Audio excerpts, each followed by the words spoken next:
Mr. Paresh Bafna from Perennial Systems, GST Hero. Please welcome him on stage with a huge round of applause. Thank you, UBS, for having me here, and thank you, audience, for taking time to listen to this. So the topic I'm going to cover is untangling the compliance solution spaghetti.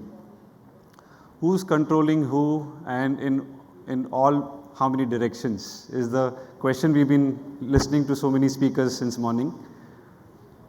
What I'm going to tell you is talk about some real life examples, dive down into 3 important segments of tax, related segments, where I will talk about the indirect tax division, the accounts payable division, and the purchase division as an example, and show you how the compliance solution spaghetti is turning out.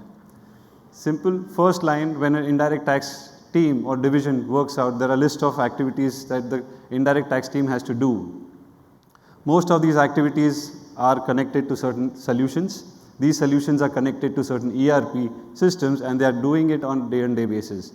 But other activities are certainly manual to date, like filing your GST returns, enabling your IMS solutions, and enabling the overall ITC claim for your company. Now, while you do this on day-on-day basis and month-on-month basis, there are other departments that are doing their own work and that may need your support. Like accounts payable department is going on through the accounts payable mechanisms, where they're getting inbound purchase invoices that they need to be paid.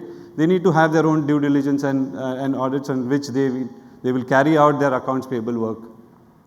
The activities that they do is data validation, validate against the POs, GRNs, validate against any fraudulent transactions, if there are any, and if they have the system to do it. Effectively, the similar third department is the purchase department that needs the information on should they be procuring from the same vendor again, what kind of vendor analytics they are doing on this, and how are they enabling this vendor to be a possible future vendor to us. All in all, what we are seeing is the list of activities of all the departments having the list of activities, some of them manual, some of them automated, connected to ERPs, some of them still not connected to ERPs, and enabling this entire list of activities. But the information between these various departments are still manually exchanged. Having this exchange of information manual causes delays. People in various departments are being pushed around with other priority jobs, which enables them to not supply the required time on timeline basis. So what we are looking at is how is this happening? Why is this, how is the decision making happening in these departments? Let's take an example of indirect tax department, where a new compliance comes in, which is IMS now, which is hot in every place. The new compliance requires a new solution. The new solution requires a new vendor, and a new vendor comes in place. Likewise, the indirect tax department have list of activities they are doing, having list of solutions, and the vendors providing the same. Similarly, there are other departments too, like there is a supply chain department which is doing a similar export-import type of or logistic type of supplies, where they require your day-to-day bill of entry, shipping bills, and other activities to be taken care of, and having similar solutions either manually done or through some solutions. Effectively, again, some shared services where accounts payable department comes in or litigation department comes in, and they are looking for information across these departments and trying to find a way to work their own responsibilities. But that's not it. When you get so many vendors, when you get so many solutions, what you have to effectively do is have an integration of all these solutions to your different systems. It may be your ERP, it may be your document management system, it may be your vendor portal. You have to enable various systems and connect these systems to these ERPs or to these other systems. Beyond that, what about the data? The data having through various systems coming in different formats. It may be Excels, it may be JSONs, it may be XMLs, or it may be PDFs as well. Having this data, archiving this data, storing this data, securing this data, creating an audit trail of all this data, making sure there is a complete traceability across all these functions, across all these solutions provided by all these vendors, ensuring that all of this is all in your control. So who's in control and who's driving who is the question that I'm raising here. Effectively, the objective of all this is to drive certain decisions, ensure certain compliances, take futuristic actions, You have to have reports, you have to have MIS reports, you have to have vendor analytics in place. So data should be available to the leaders. It should enable the leaders to take prompt and quick decisions. So what is it? This is what we call as compliance solution spaghetti.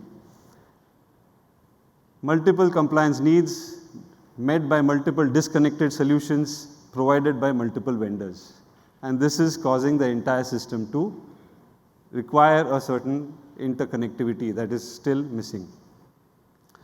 As per the survey done by Deloitte with multiple CFOs around the world, the leaders have mentioned the topmost challenge of them is inadequate technologies. What inadequate technologies mean is there are technology solutions available, you are using, the teams are using, the teams below are finding a solution to their problem on day-to-day basis. They are choosing a solution, getting into the company and making the job easy for that moment.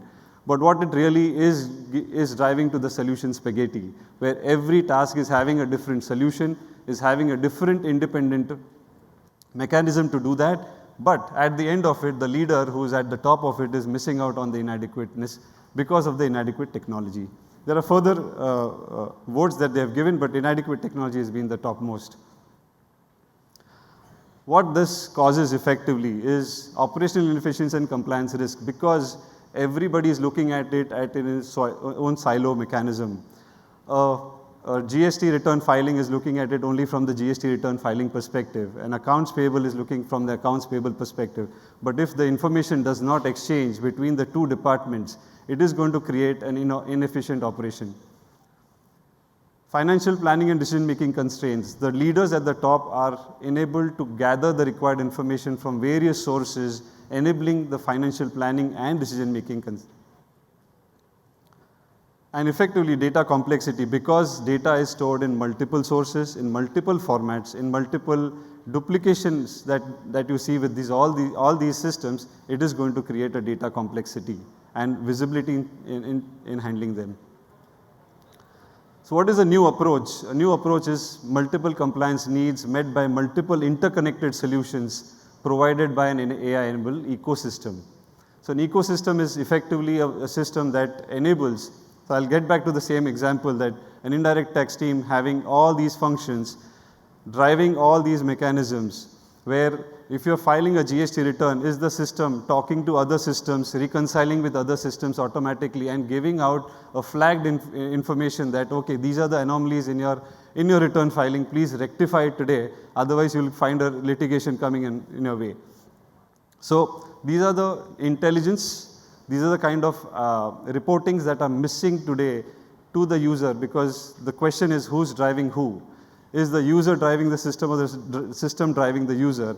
Effectively, what we are looking at is if the system is able to work on its own and give the required reports to the user is able to clearly identify the changes or the mechanism that they need to implement, and they are going to implement something on this line where an ecosystem enables everybody to talk to each other within a department. This is just now, we are just talking within an indirect tax department, various modules working with each other, data flowing between various modules in a way that will enable the module to comply properly, to reconcile with various aspects properly, to give out right flags, to give out right analytics, and enable the leader of the indirect tax to take proper decisions on that. Similarly, when we are talking about it from the entire organization perspective, where different departments are now connected to the similar ecosystem, driving data from the GST, from the indirect tax team to the account payable team, where enabling who's the vendor, what GST have they filed, have they given you the required ITC claim, should you block the payment, should you pay the vendor, should you, is the invoice fraudulent invoice, is it registered with e-invoice or is it not registered with e-invoice? So these are the kind of information flow between the departments is required that enables different departments to function properly. What are the advantages of getting such an ecosystem in place? Is real-time compliance happening. Data does not need to wait for the department to send it to the next department whenever they are doing this work. Usually delays of reconciliation, delays of providing the data to the next department is causing further organization delays in taking decisions. So enabling an ecosystem enables the data to be available to every department, every user in a collaborative manner. So the collaboration becomes a second important aspect of it. Redeployment of resources. Your resources who are doing something which is very manual today can be redeployed to something very strategic, so that human resource retention does not become a big challenge to you. Gaining the global competitive edge. Today your ITC claim, your efficiencies of your processes, your working capital optimization, all of these are going to drive profitability to the organization. Reducing cost itself is one of the aspect of it. Access to pure data. All the data in different formats are now collated into a single form. You get the data into a single aspect of it. Ability to extract information, extract reporting, extract analytics out of it is the effective work of this ecosystem. Faster and accurate decision making and standardization of processes are the critical aspects of having such an ecosystem in place. So all in all, where I'm looking at is what I'm trying to impose here is an ecosystem becomes a critical aspect of an organization today. Systems are independent. We have invested in certain systems already. Already invested systems should be able to talk to each other, should enable each other, empower each other in such a way that different departments are able to now take the information out, take the decisions and make respective analytics on top of it. An example of how we look at enabling and how an ecosystem can enable your function, it's an indirect tax space activities where an invoice and e-way bill today 100% touchless processes and 100% compliance because it's directly integrated to your ERP. Any sales or delivery challan or any activity that you do today is going to directly go to the government through APIs and come back and give you an e-invoice or an e-way bill. This is currently already the space. But what's beyond that? Can it help you get a supply chain process automation? Can it help you track efficiency into it? This is the area where we are supposed to get the information out of it, enable supply chain automation to get this information and do certain process automation on top of it. So this is where we are talking about an ecosystem playing an important role. Basic activities which are done by best of breed solutions today, by any independent solution, which may be a monthly or annual return filing, or it may be ITC reconciliation with your vendors, communicating with your vendors, getting your ITC claim as good as 99.9% close to that is all there today. But what's beyond that? Enabling auto vendor communication, enabling a vendor analytics on top of it, which will enable who are your top vendors, enabling better negotiation of work with those vendors, or better communication and enabling better vendor satisfaction effectively also is a very important role that a system should play for you. So effectively when we look at an IDT team, IDT function playing such an important role where best of breed solutions are today available and enabling certain activities, how can an ecosystem empower it to even do further than that? Empower it to do better and faster work with cross-departmental working where different departments like supply chain, accounts payable, purchase, or any of these departments that surround the IDT team can still work properly. So 5 critical factors that effectively everybody should look at while investing into IT. So what I'm looking at is everybody are looking at it at as close as a tree, trying to identify a forest, right? When you're so close to a tree, you can't experience the forest. You have to go a little behind. You have to go above a level where you understand what at the leadership level would IT system benefit. So must be collaborative ecosystem. Effectively, when you're taking a solution for your own activity, how does it impact the organization? How is it going to share information with the other people? Who all are the impacting parties? Who all are the shareholders? How will it enable this entire collaboration is the key attribute when you're deciding any solution for your system, should be a key attribute. Integration with all the existing ERPs, existing investments that you've done.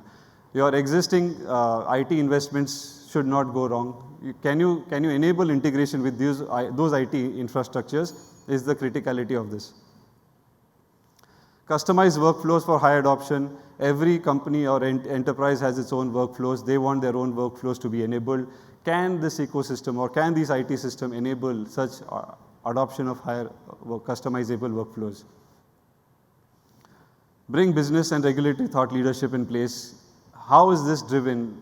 Is there a good thought leadership to drive this ecosystem in place? Is the leadership enabling the ecosystem to drive the entire organizational workflow?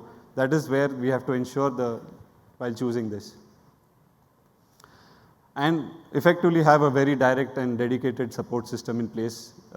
As an ecosystem built for a particular organization has to have a continuous engagement, continuous evolution and continuous workflow enablement so that all functions of the organization are effectively automated and effectively empowered through this ecosystem.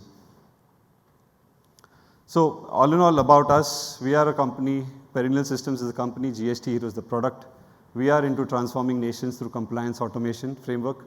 We believe in having an ecosystem based approach where ecosystem not just enables us but enables the investment of of the company that has invested into other IT systems, enabling them together. So integration, collaboration and working with the other IT ecosystems, enabling the decision making, enabling the data availability, enabling the analytics on top of it is where we work in.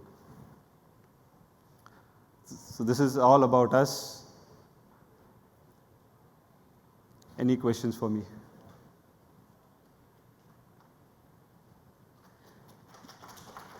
We can have one or two quick questions. Do we have any questions for Paresh? No worries. We have their booth outside. You can visit them on the booth. Thank you, Paresh, for the great session Thank you. and the insights shared.